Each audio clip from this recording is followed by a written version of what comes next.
Buenas tardes, estimado maestro. Qué gusto que aceptaste venir. Buenos días, gracias por invitarme.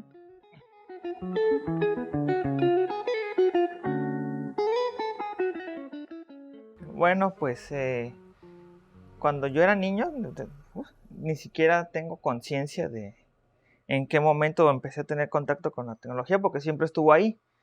Porque en aquel entonces, medio de los 80, finales de los 80, aunque era difícil tener acceso a equipos tecnológicos avanzados, ¿no? O nuevo, o la tecnología más reciente, mi papá vendía fayuca.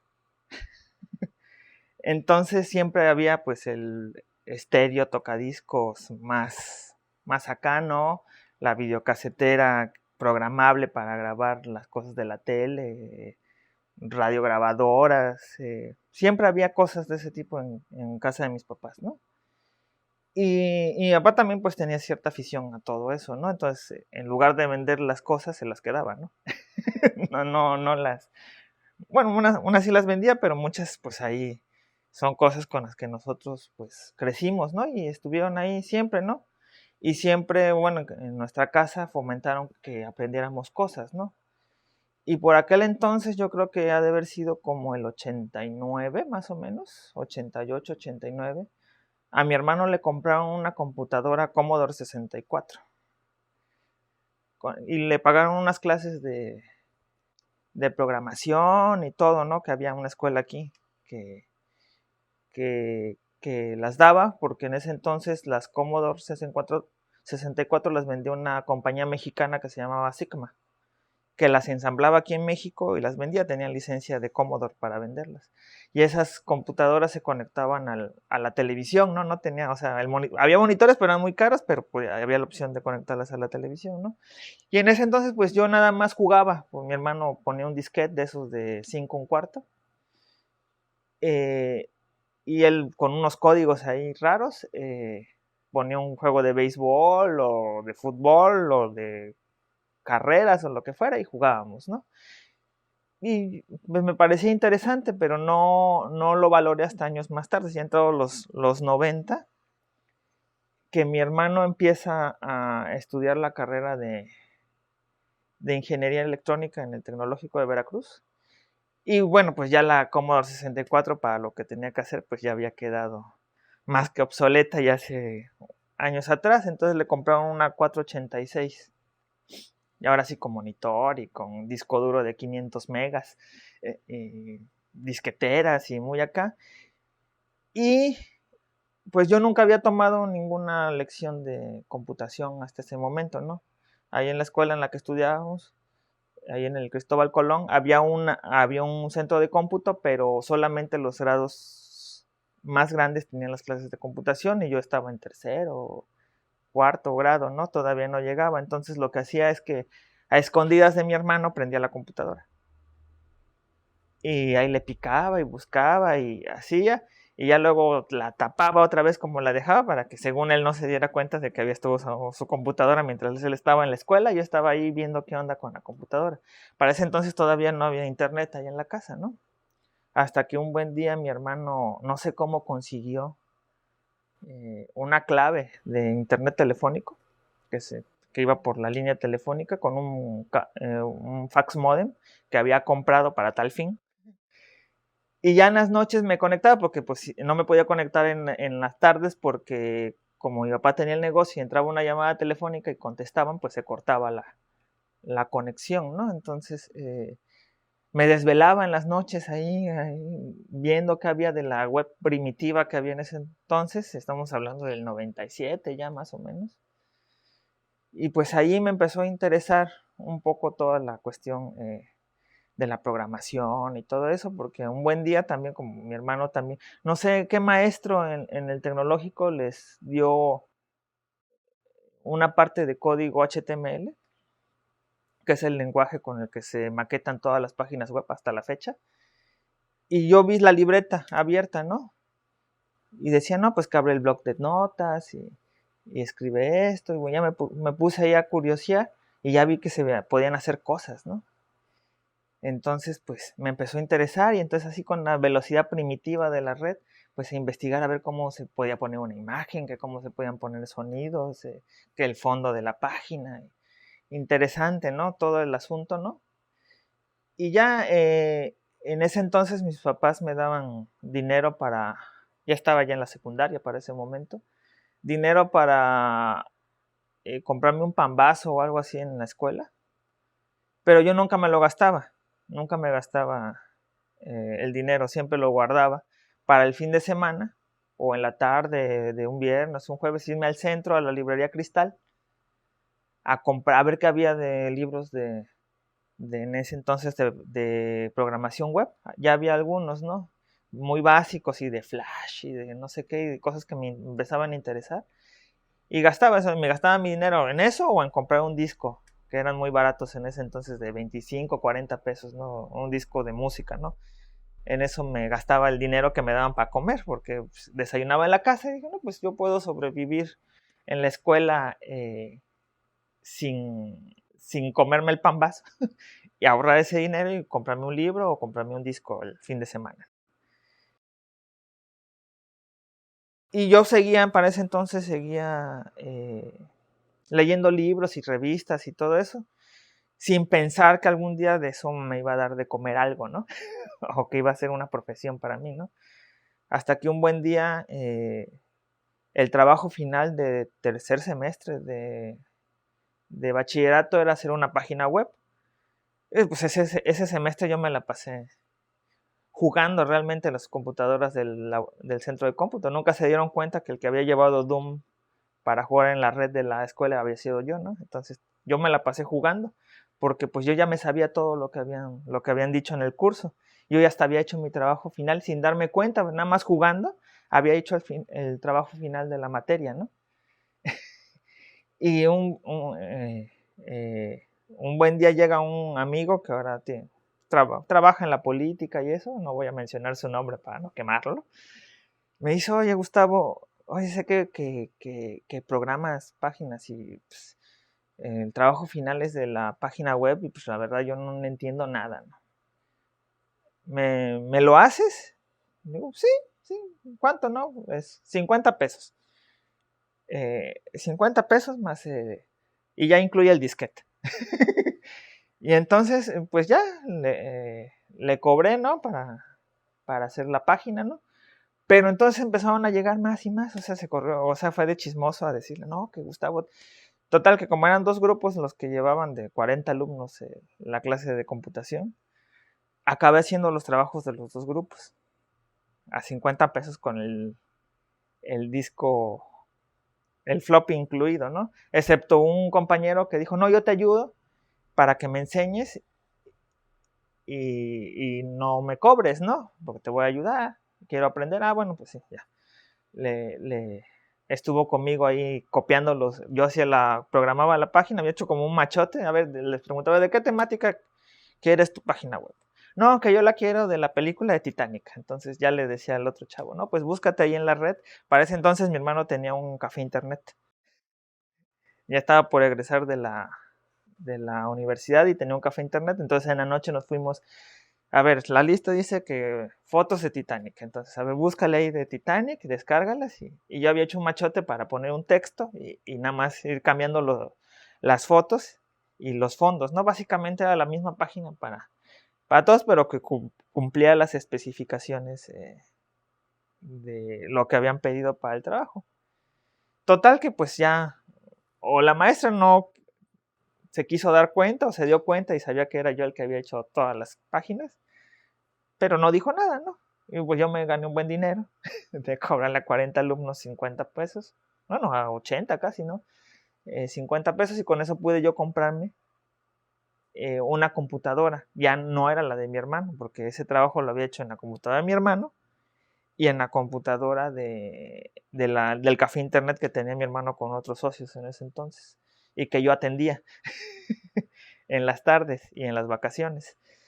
Y que daba también clases según para que aprendieran a usar el internet a los que iban ahí del barrio a usar un mouse, porque había gente que no sabía ni usar un mouse, y para mí era natural porque siempre estuvo ahí, o sea, nunca nadie me explicó, pero yo veía a mi hermano y veía lo que leía en las revistas y y demás, pues siempre estuvo ahí.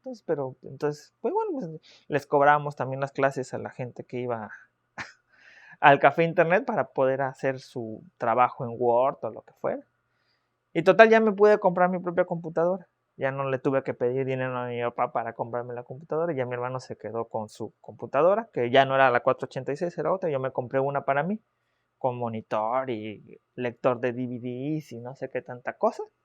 Y ya, desde entonces, salvo algunas veces mi papá me apoyó para reemplazar mi computadora, pero generalmente yo me las he comprado desde entonces, ¿no? También, como se mencionaba, hacia mediados de los 90, que yo tenía como 9, 10 años, recuerdo, pues salió esta película de Jurassic Park, ¿no? Que yo no la fui a ver al cine, porque en ese entonces yo no iba al cine, no me llevaban al cine, porque como estaba la videocasetera, pues nos rentaban las películas de un videoclub que había por ahí cerca de la casa o del Blockbuster que ya había en Veracruz, ¿no? Y a mi hermano se le ocurrió que pues rentarlo. Él la había visto en el cine, pero se le ocurrió que era buena idea que la viéramos en la casa y en la tele, porque aparte pues la videocasetera estaba conectada al equipo de sonido, entonces se escuchaba espectacular. Y la vi y yo quedé pues impresionado, ¿no? Y dije, bueno, ¿cómo hicieron esto? Porque evidentemente no era stop motion, ¿no? Que yo no sabía en ese entonces ni de stop motion ni de nada, ¿no? Y dije, no, esto es otra cosa, ¿no? Y acabó la película y le dije a mi mamá, ¿la puedo volver a poner? Bueno, total, para no hacerla larga, la vi como 5 veces ese día, antes de que la devolvieran. Y dije, no, pues esto es otra cosa, no sé qué es. Ya más tarde, pues ya con las revistas, empecé a ver que pues esas se habían hecho con las computadoras estas Silicon Graphics, ¿no? Que eran así como, lo máximo. Y sí, sí eran lo máximo, ¿no? Porque se podían hacer esas cosas, ¿no? Y entonces me interesó como la parte técnica, ¿no? No tanto la parte artística en ese momento, sino, bueno, ¿cómo se hacen estas cosas, no? O sea, es un truco, ¿no? Finalmente, ¿no? ¿Cómo lo logran, no? Y me empezó a interesar esa parte del cine, por ejemplo, de cómo se hace la animación, cómo se hace la animación por computadora, ¿no? Y empecé a conocer, veía yo en el Discovery Channel un programa que se llamaba La magia del cine. Y entonces el programa trataba exclusivamente de cómo se hacían los efectos especiales de las películas, ¿no?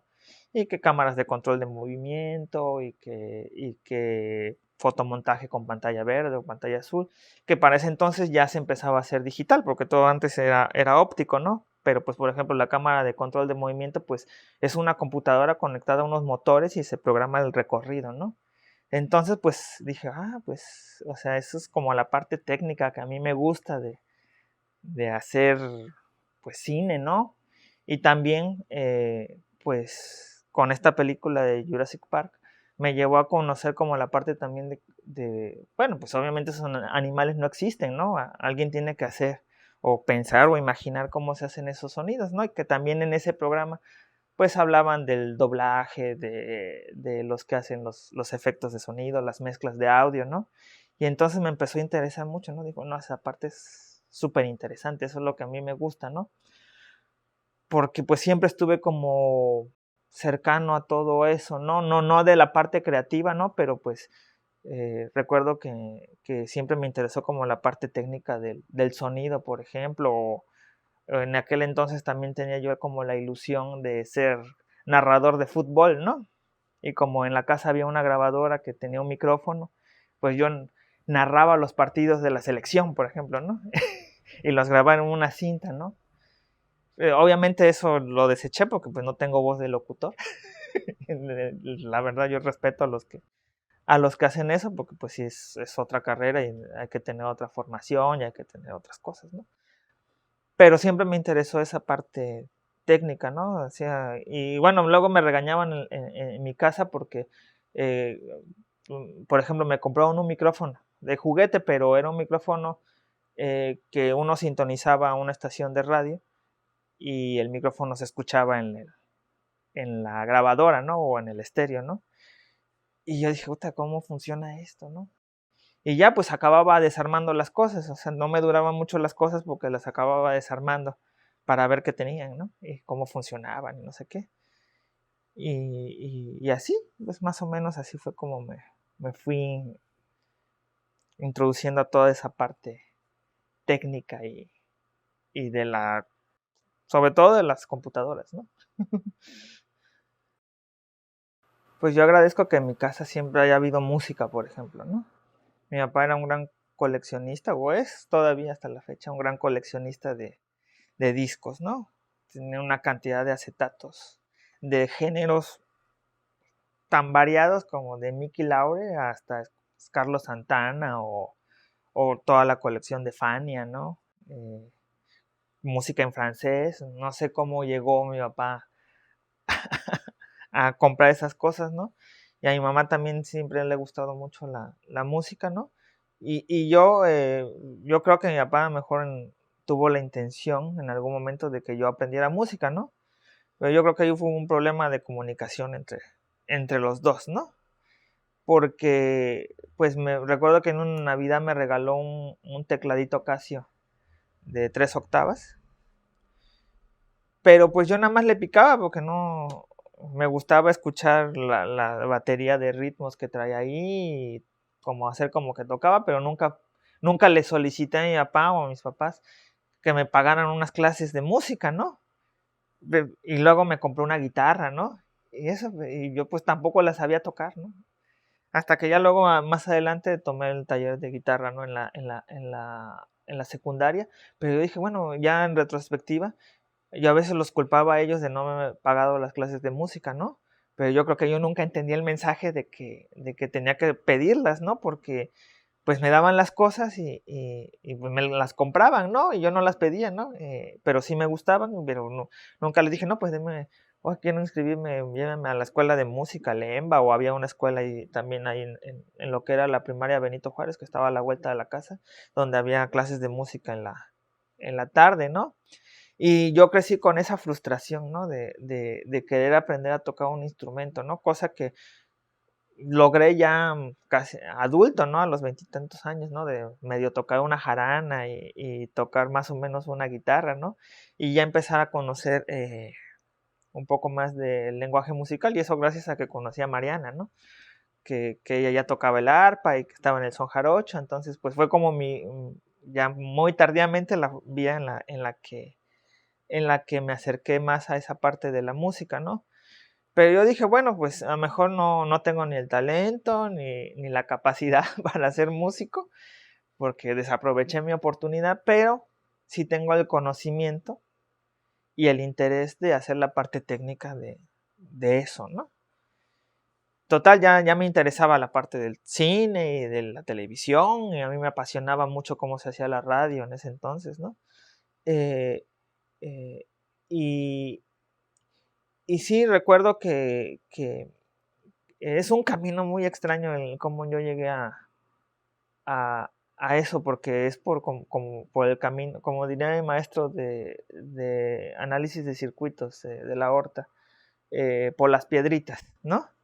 O sea, recorrí un camino difícil, ¿no? Porque en primer lugar yo decía, bueno, aquí en Veracruz no hay nada de eso, ¿no? Yo decía, no, pues de hacer animación por computadora. Es más, yo en ese momento pensaba que eso no se hacía en México. Hasta que conocí a María, no, es que mi papá tenía una casa productora que hacía y tenía una Silicon Graphics, puta. Yo hubiese muerto por conocer. Conocí ya la Silicon Graphics, por fin ya como 15 años de que se habían vuelto populares, ¿no? Ya ni existía la marca en ese momento, ¿no? Pero sí conocí el equipo y para mí era un... Dijo, pues yo, ¿cómo no supe que esto había aquí? O sea, porque yo hubiese tomado otra decisión de mi vida y yo nada más por la desilusión, no, pues es que yo no me quiero ir al gringo a hacer eso, ¿no? Porque no se hace eso, pero pues si se hacía aquí en México, nada más era desconocimiento y algo de ignorancia, ¿no? Y también estar encerrado como en un mundo que, que era como muy chiquito, ¿no? De aquí, en ese entonces Veracruz, pues no es lo que es ahora, ¿no? Era mucho más chico, muy poca gente, ¿no? Me acuerdo que la gente iba al fútbol y la ciudad se vaciaba, ¿no? O sea, todos estaban en el fútbol, ¿no? O sea, no había nadie en la calle. Ahora ya no es así, ¿no? Y ya tuve la fortuna de conocer a María y de decir, ay, es que mi papá hace eso. Y dije, ay, qué interesante, ¿no? O sea, la verdad, yo pensé que eso no se hacía aquí.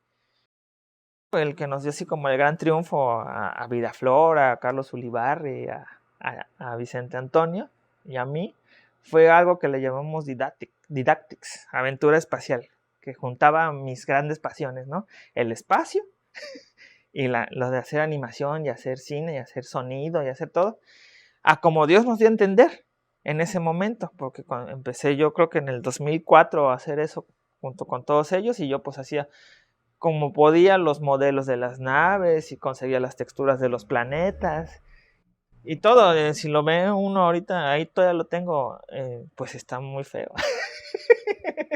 Porque pues no había nada de los conceptos que ya luego de trabajar en Barlovento pues obtuve, ¿no? De la animación, ¿no? De los encuadres, de los movimientos de cámara, ¿no?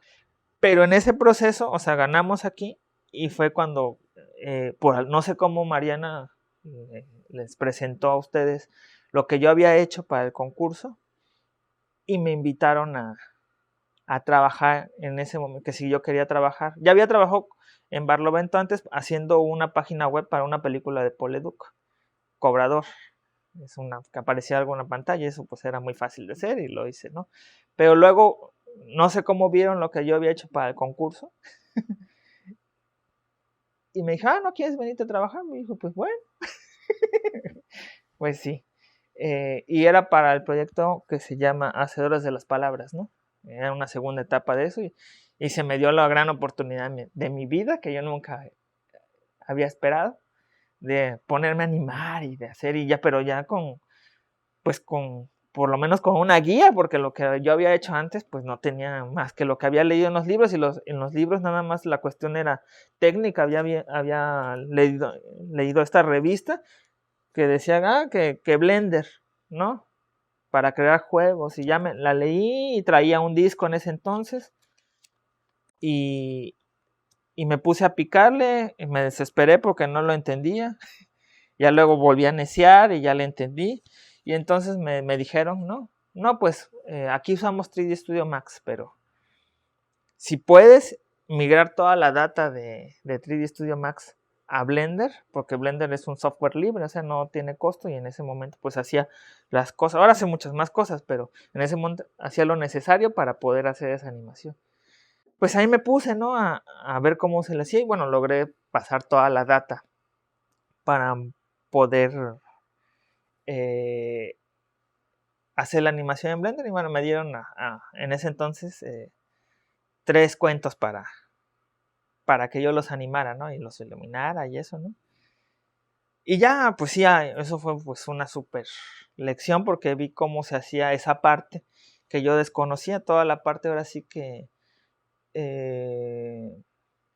no técnica, sino más bien metodológica y formal de hacer ese oficio, ¿no? De hacer esa profesión, ¿no? Que yo no desconocía, porque yo me formé como ingeniero en electrónica, ¿no? Cosa que posteriormente me sirvió mucho para lo del audio, ¿no? Pero pues sí comprendía cómo funcionaban las computadoras, ¿no? Y cómo funcionaban los programas. Y ya con eso, con esa herramienta, más la parte de saber, pues, que las texturas, que el movimiento de cámara, que las luces, que técnicas de iluminación, que fue como esa entrada, pues ya pude ver. Pero en esa parte, esa vez no se hizo la mezcla de audio aquí, sino Enrique Barona compuso la música, y básicamente la música hacía todos los incidentales y todo. Entonces pues ya venía todo, nada más se tenía que pegar y se terminaba el cuentito, ¿no? Hasta que se terminó eso, y el año siguiente, ya en 2006, se iba a terminar el proyecto de Heterolerole, que se había iniciado, que yo no los conocía cuando se había iniciado, y estaba como a medias, y entonces me invitaron también a terminar esa parte, ¿no? Y algunas partes que faltaba de hacer layout y de hacer modelos y eso, se incorporaron otras personas a las cuales me dieron la tarea de instruirlas en cómo se operaba el programa, ¿no?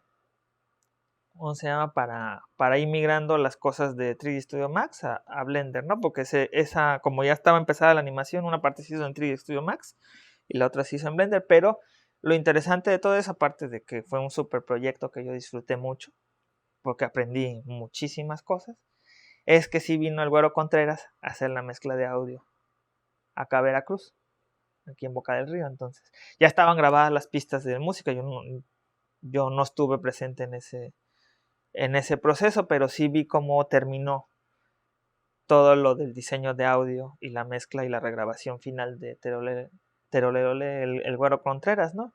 Entonces pues yo me asomaba ahí porque yo estaba haciendo otras cosas, pero de vez en cuando me asomaba y no, ves que hay que grabar todavía una cosa, ¿no? Entonces había una consolita y a mí me tocaba conectarla a la computadora, ¿no? Para grabar esas pistitas adicionales que hacían falta, ¿no? Y dijo, no, pues esto nunca me imaginé que lo fuera a hacer, pero eso es lo que a mí me gusta. Y ya se hizo eso. Y al año se estrenó, se estrenó en el teatro de Tlacotalpa.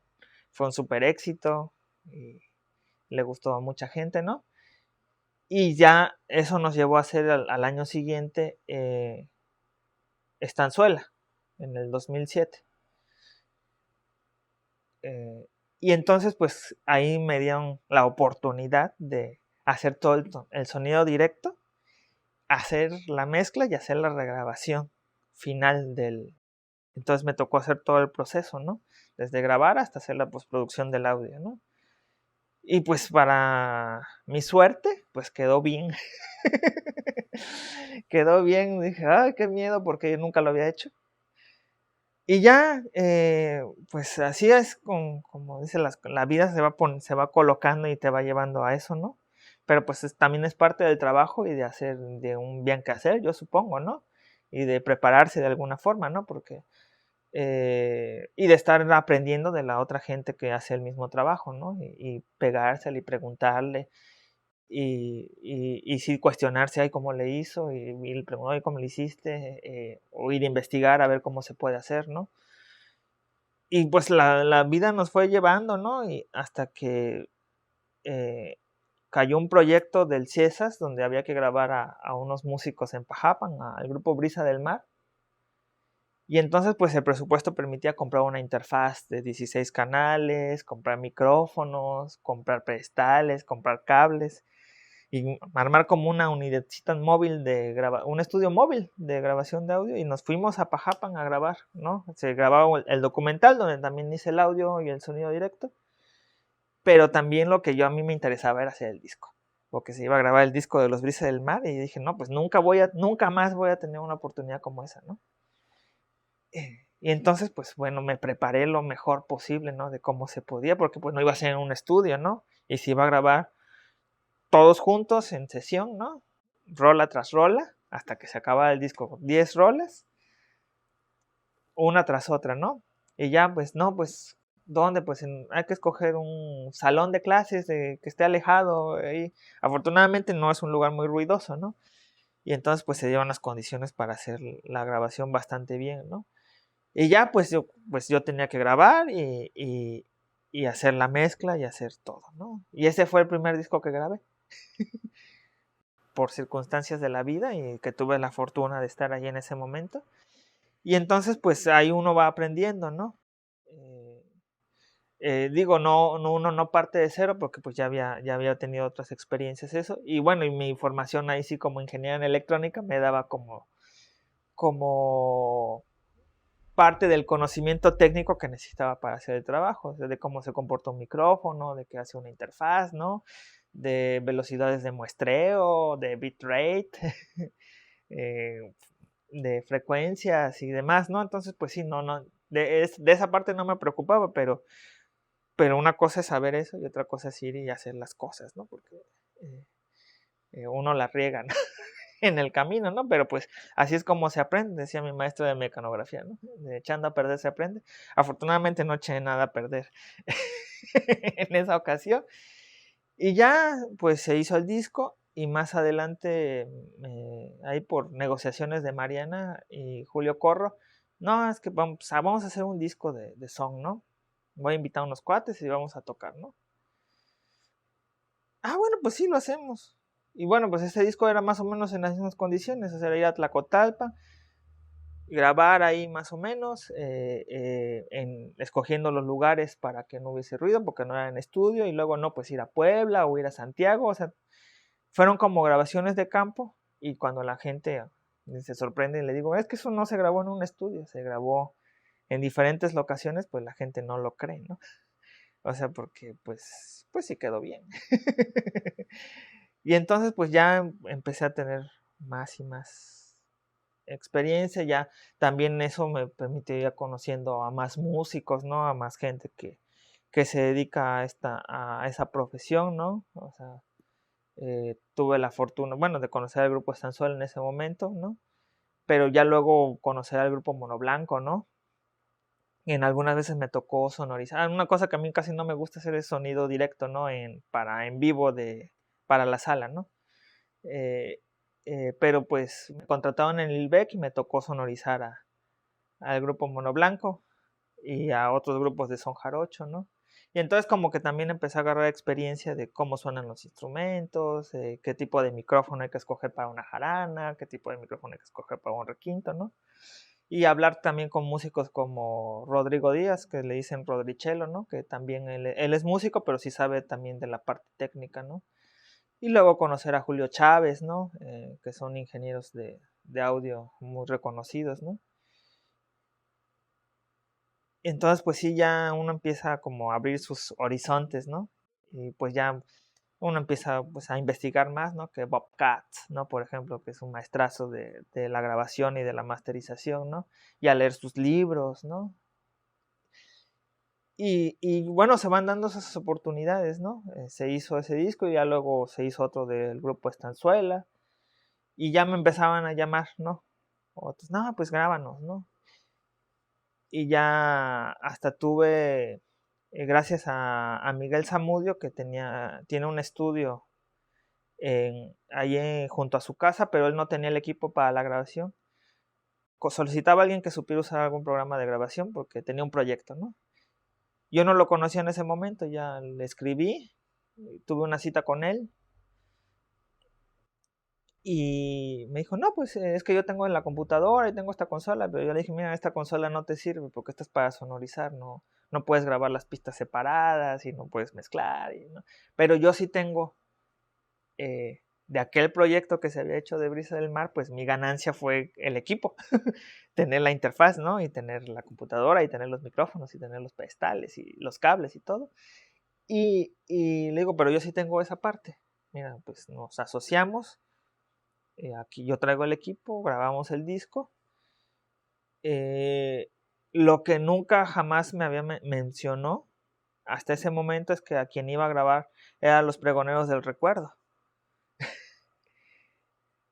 Y cuando me enteré yo quedé así como frío, ¿no? Porque pues son una institución en Veracruz, ¿no? O sea, de Arturo Pitalúa, ¿no? Y Carlos Pitalúa, con 50 o 60 discos grabados, con una trayectoria de 60 años o más, ¿no? Sí, y dije, pues bueno, pues a ver qué pasa, ¿no? Y sí fue un desafío para mí porque era otro estilo de trabajo. O sea, no es por demeritar a veces, son cosas diferentes, ¿no? Una cosa es cómo se hace el son jarocho, por ejemplo, que es un poco más libre y da un poco más lugar a la improvisación, ¿no? No es que sea informal, sino es otra forma de trabajar, ¿no? Y hay que aproximarse a él para grabarlo de una forma distinta a cómo se hace con este tipo de músicos que tienen la experiencia del mundo de grabar en estudio y saben todas las mañas y todo lo que tienen que hacer antes de llegar al estudio, ¿no? Y ya saben lo que quieren al final. Entonces yo era menos libre en ese sentido porque cuando grabo a otros grupos yo tengo mucha más libertad, por ejemplo, para escoger cómo va a sonar al final el producto, ¿no?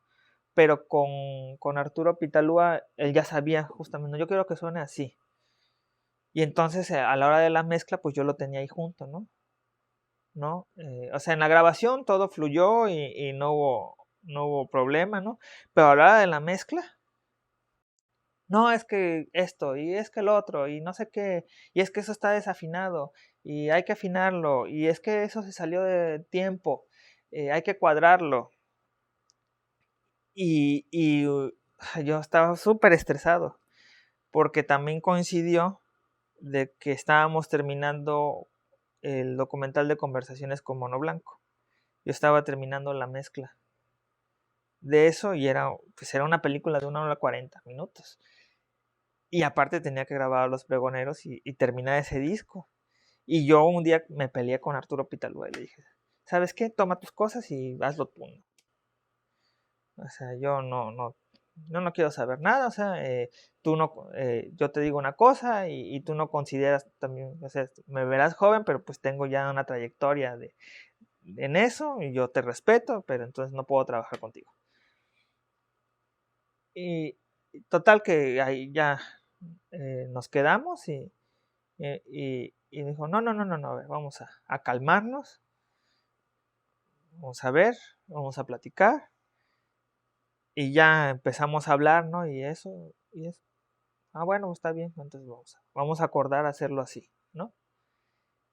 Eh, pero algo que tuve de super ganancia de ese proyecto es que yo aprendí mucho de la parte musical, de cómo se hacen las cosas, ¿no? De las partituras, de los ritmos, muchos tecnicismos de la música popular, ¿no? O sea, que si es ritmo de bomba, que si es ritmo de pachanga, eh, los nombres específicos de los instrumentos, ¿no? Como hasta leer una partitura aprendí ahí, ¿no? Porque lo exigía el trabajo, ¿no? O sea, tuve que meterme digo, yo sí sabía un poco, ¿no? Pero ahí sí tuve que, y dije, a ver, explícame, porque no entiendo. Y ya tuvo la paciencia de explicarme, ¿no? No, pues es que si es ligadura, tiene que sonar así, sí. Y me explicaba los ritmos y por qué estaba descuadrado, ¿no? Que me iba, o sea, nunca, nadie me iba a pagar nunca yo iba a poder pagar esa lección, nunca, ¿no? Y entonces, pues ya con el programa, pues yo ya podía hacer lo que él me decía, ¿no? Y decir, a ver, no, ahora sí suena como que tiene que ser. Entonces, ay, sí, sí fue difícil, pero fue una super lección, ¿no? O sea, algo que no me había dado nada, ¿no? Porque era otro mundo, ¿no? Porque una cosa es hacer la música o hacer la grabación del sonido directo para una película y otra cosa muy diferente es hacer un disco a ese nivel, ¿no? Y sí le sufrí y eso, pero afortunadamente salió bien. Tanto así que luego se hizo otro disco. Y también pues tuve la oportunidad de grabar. Esa ya no lo edité yo, no lo terminó yo, lo terminó otra persona, pero bueno, también tenía que saber esa parte, ¿no? De cómo grabar, porque hasta ese momento yo había grabado, mezclado y masterizado todos los discos que había hecho.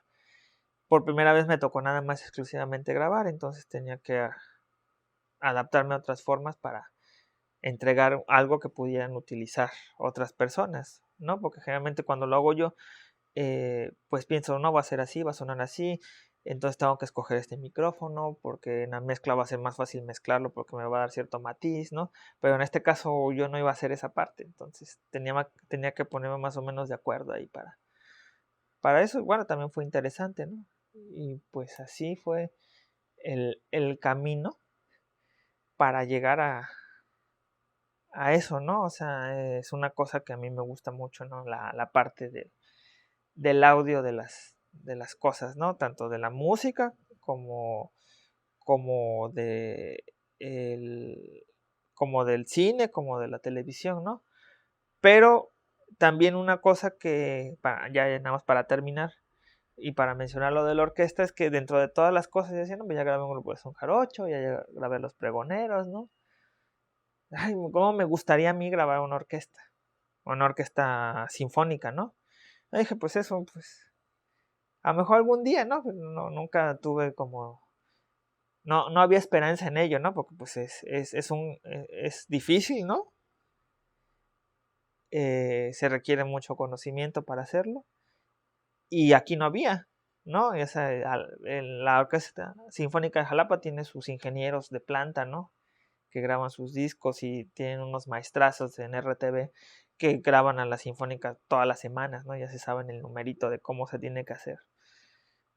Otras, pues la de Ciudad de México, bueno, hay muchas, pero pues uno no tiene los conectes, ¿no? Para que lo llamen, aparte con qué credenciales si nunca he grabado una orquesta, ¿no? Pero surgió la Orquesta Filarmónica de Boca del Río y se dio la oportunidad de hacer el documental de la formación de la orquesta y los proyectos que eran alrededor de la orquesta.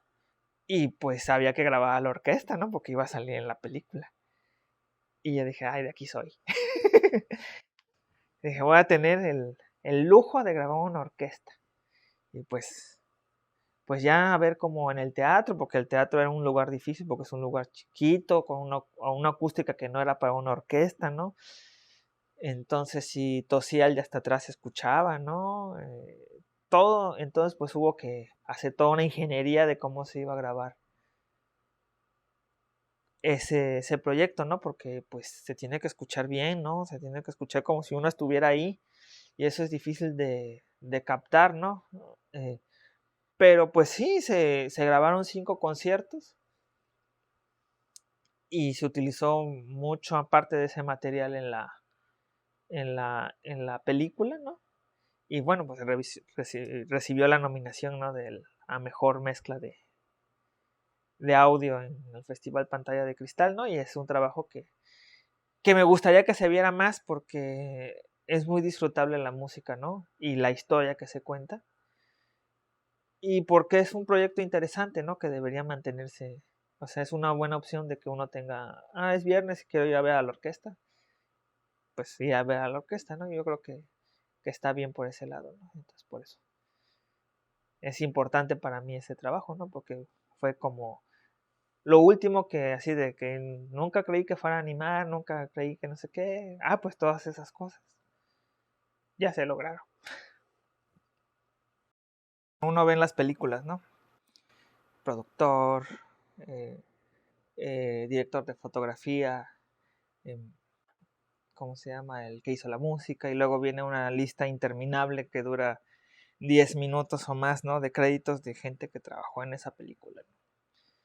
Y sí, es una estructura pues súper segmentada, súper especializada de cada uno de los que participan en esa película. O sea, el que pone la luz, pues pone la luz y ya no se puede meter a poner la otra luz porque del otro lado hay otro que pone la luz del otro lado, hay un sonidista, hay un asistente y hay un foquista y está ¿cómo se llama? El director de fotografía, ¿no?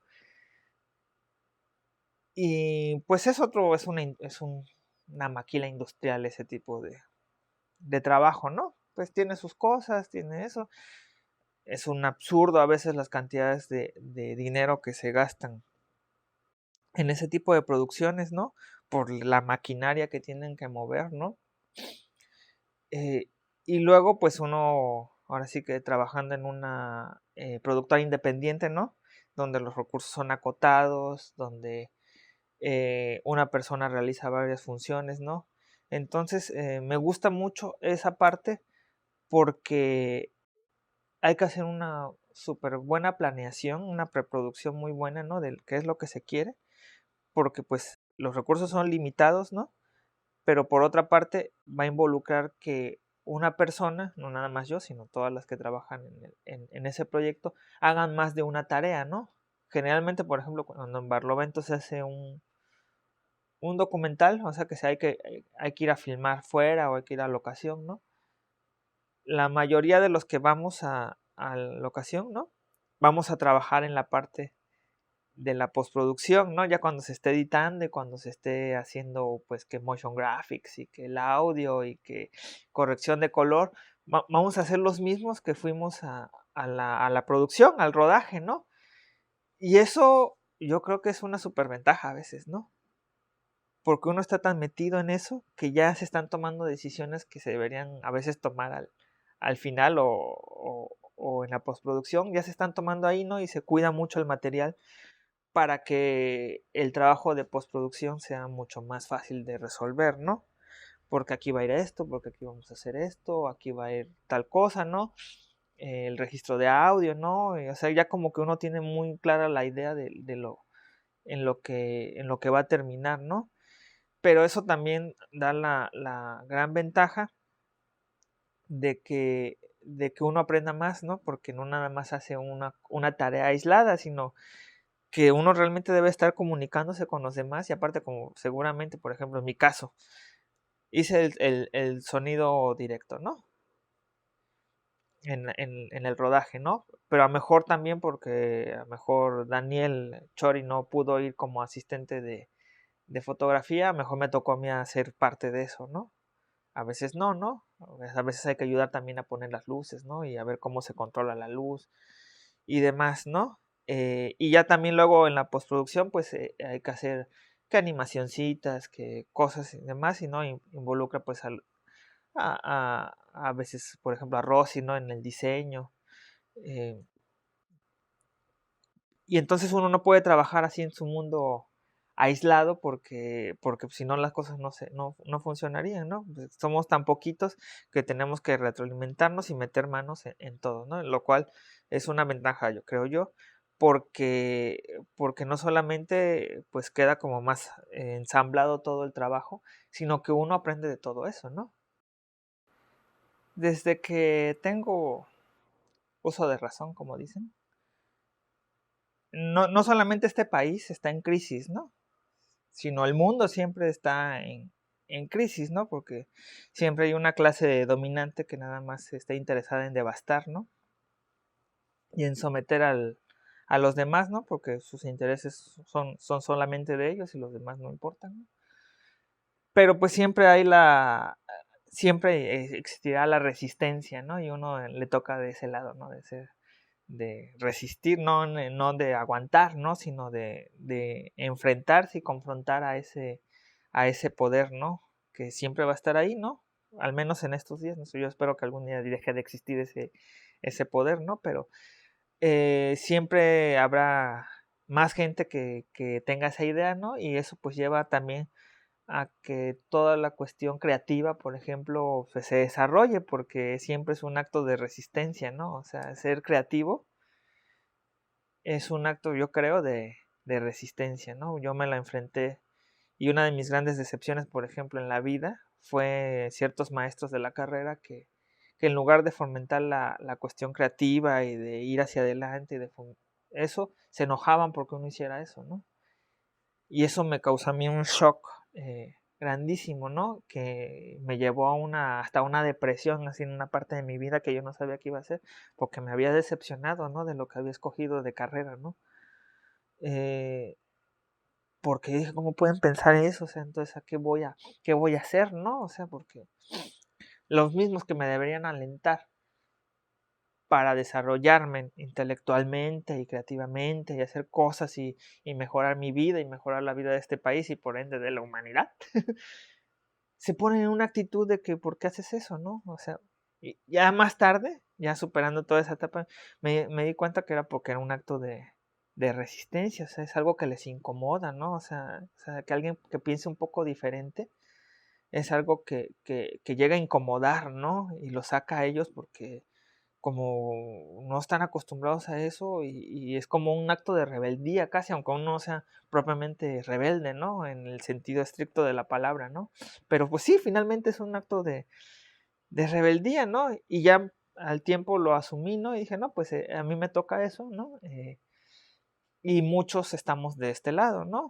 Y a pesar de que haya devastación y que siempre se esté en crisis y que siempre haya robos a la nación y que haya devastación, pues eso mismo va orillando a que pues en algún momento todo se derrumbe y tengamos la oportunidad. Y bueno, se va haciendo siempre, ¿no? Siempre se derrumban pequeñas cosas y algo nuevo florece de esa reconstrucción porque hay gente que le interesa que eso salgan adelante, ¿no? Y por lo menos yo soy optimista en ese aspecto, ¿no?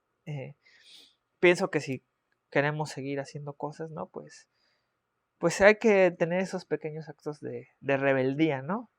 Y eso pues nos mantendrá vivos, ¿no? De alguna forma. Digo, yo a lo mejor también no puedo hablar tan así porque realmente, aunque no vivo en el privilegio de otros, ¿no? Sí he sido una persona privilegiada, ¿no? Porque mis papás me dieron una educación, ¿no? Se procuraron por pagarme una buena escuela, ¿no? Por nunca detenerme, ¿no? En lo que yo quisiera hacer, ¿no? Sí tuve mis confrontaciones con ellos, como todos los adolescentes en algún momento, ¿no? Entonces, sí tengo como cierta ventaja, ¿no? O sea, porque también conocí o tuve la fortuna de conocer un grupo de personas que pensaban igual que yo y que estaban haciendo esos pequeños actos de rebeldía constantemente, ¿no? Entonces nada más fomentaban que uno hiciera más, ¿no? Entonces, sí tuve ese privilegio, ¿no? Porque hay gente que tiene otras circunstancias, ¿no? Y les es más difícil, ¿no? O sea, por eso es absurdo decir que es pobre el que quiere, ¿no? No, es que realmente tienen que recorrer un camino mucho más largo que el que uno tiene, ¿no?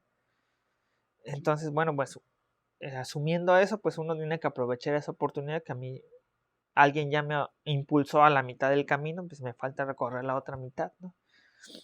Para también contribuir de cierta forma a que los que no tienen esa mitad recorrida, en el futuro les sea más fácil recorrer ese camino, ¿no?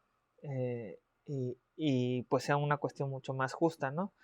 Y, y eso pues sí, siempre va, lo afortunado de todo eso creo yo, es que siempre va a haber, sí hay cosas malas, sí siempre hay cosas malas, pero siempre yo busco ver como lo bueno, ¿no? O sea, pues, no, pues es que hicimos la película con poco dinero, pues sí la hicimos con poco dinero, pero la hicimos, ¿no? O sea, ahí la tenemos y la podemos mostrar, ¿no?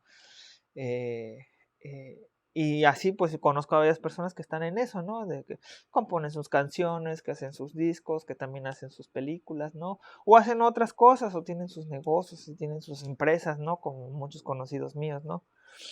Y ahí van, ¿no?